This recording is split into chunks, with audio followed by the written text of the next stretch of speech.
high pressure moves from the Great Lakes to New England. Low.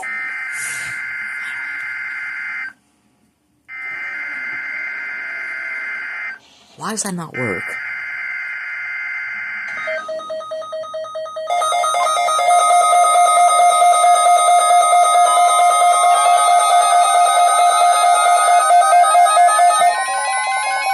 This is the National Weather Service office in Wilmington, Ohio.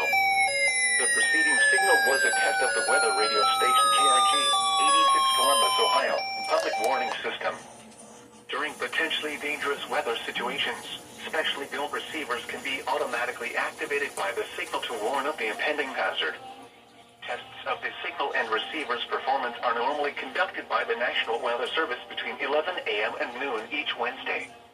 If there is a threat of severe weather, the test will be postponed to the next available good weather day. Reception of this broadcast, and especially the warning alarm tone, will vary at any given location. This variability, normally more noticeable at greater distances from the transmitter, can occur even though you are using a good quality receiver in good working order.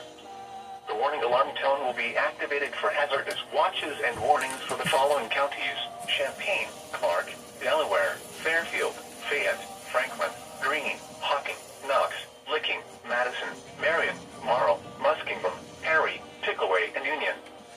This concludes the weekly test of weather radio station KIG 86 Columbus, Ohio.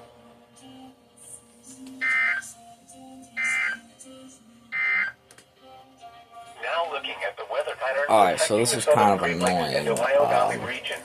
The 519, can someone please help me figure out why the siren doesn't work? I don't know what's wrong with it. It works for everyone else on YouTube, but not me. Through Thursday. High pressure and drier air will return for the weekend with slightly above normal temperatures into next week. Now here is the official National Weather Service forecast for Central Ohio. Rest of today, partly cloudy. Highs in the upper 50s.